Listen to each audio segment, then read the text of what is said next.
Napoleon Bonaparte, Emperor of the French, stood at the pinnacle of his power. His empire stretched across Europe, his armies unmatched. Yet one nation dared to defy him, Russia. This defiance led to the fateful decision, an invasion of Russia. Napoleon envisioned a swift campaign, a decisive victory. In June 1812, with over 600,000 men, Napoleon crossed the Niemen River. He underestimated the vastness of Russia and the resolve of Tsar Alexander. The Grande Armée, a force drawn from all corners of Napoleon's empire, was a sight to behold. Columns of infantry, cavalry, and artillery stretched for miles.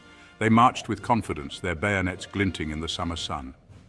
The invasion began with a sense of unstoppable momentum. Napoleon's presence electrified his troops. He embodied the spirit of revolutionary France, a promise of glory and grandeur. The initial advance was swift. Russian forces, initially outnumbered, adopted a strategy of retreat. They avoided major confrontations, choosing instead to harass the French supply lines and draw them deeper into the vast Russian interior. This scorched earth policy aimed to deprive the invading army of provisions and resources, turning the very land itself into a weapon against them. The French soldiers, accustomed to quick victories, grew weary.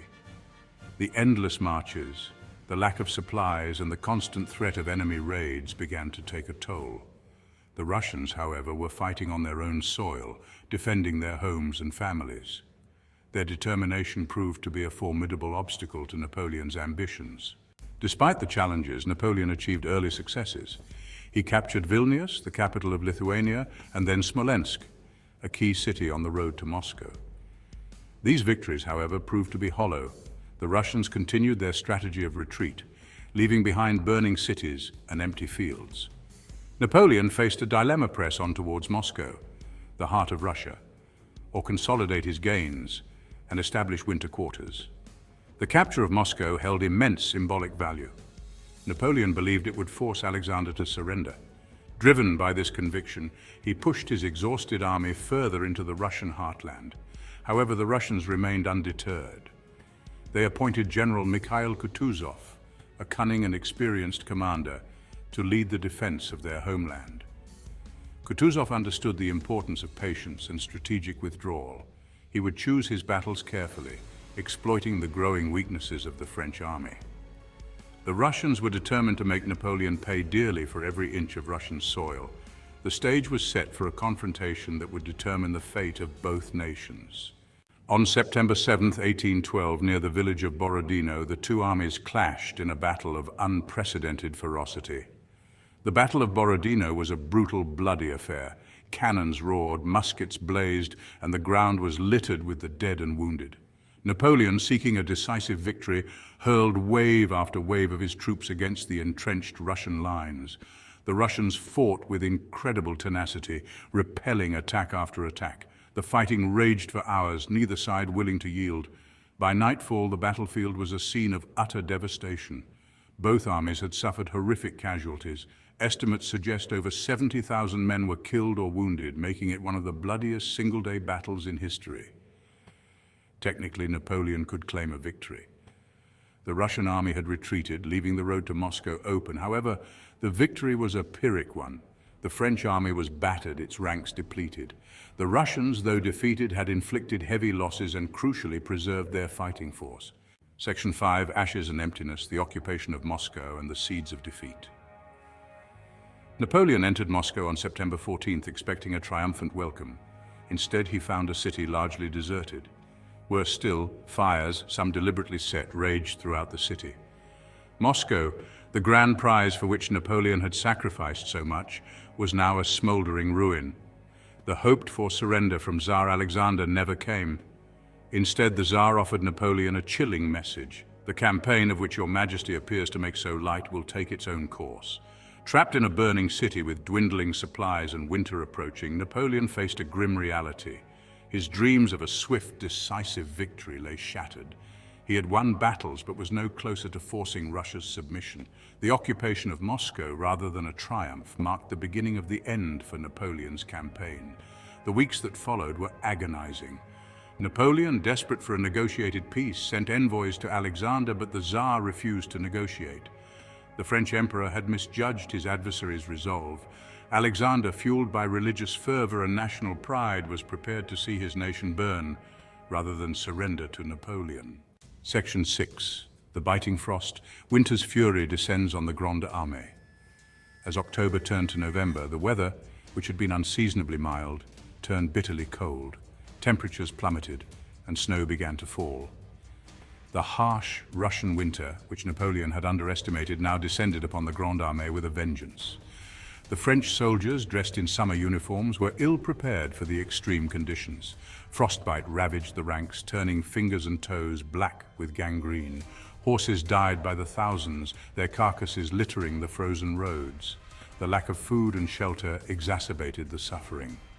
The once mighty Grande Armée was now a shadow of its former self, ravaged by hunger, disease, and the relentless cold.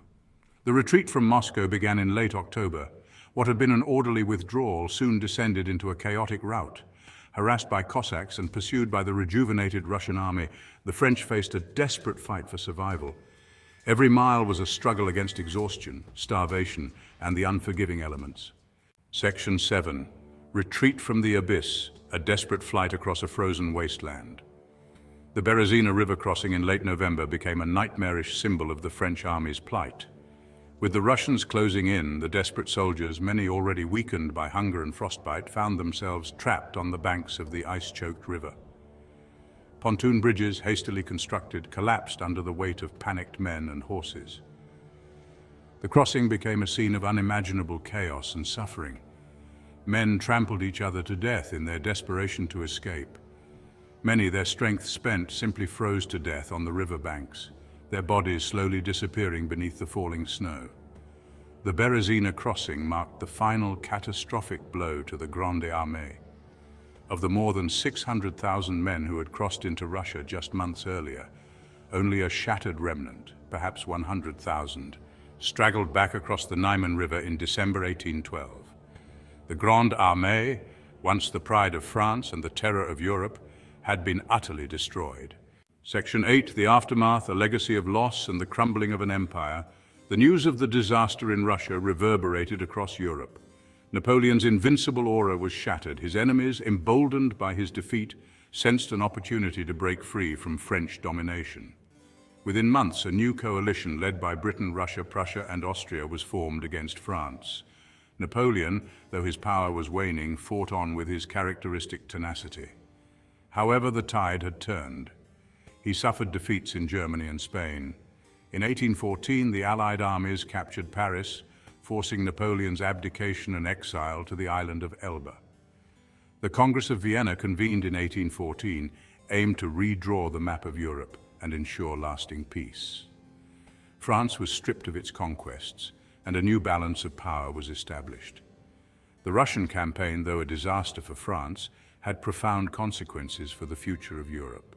Section 9, the turning tide, Russia's emergence and the shifting balance of power. The Russian campaign marked a turning point in European history. Russia, having repelled the seemingly invincible Napoleon, emerged from the conflict as a major European power. The Tsar's prestige soared, and Russia played a pivotal role in shaping the post-Napoleonic order. The war also ignited a sense of Russian national identity. The shared experience of repelling a common enemy fostered unity among the Russian people. The victory over Napoleon became a source of immense national pride, a defining moment in Russian history. The campaign also had significant implications for military thinking. The Russian strategy of trading space for time, coupled with the scorched earth policy, proved highly effective. It highlighted the importance of logistics, terrain, and national will in determining the outcome of conflicts. Section 10. Lessons etched in ice. The enduring significance of Napoleon's Russian campaign. Napoleon's invasion of Russia stands as a stark reminder of the limits of military power. It demonstrates the folly of underestimating a nation's resolve and the consequences of hubris. Geography and climate played crucial roles, with vast distances and harsh winters. Scorched earth tactics were as formidable as any army. Logistics were vital, and Napoleon's failure in this area led to his downfall. The campaign offers invaluable lessons on warfare complexities and ambition's perils.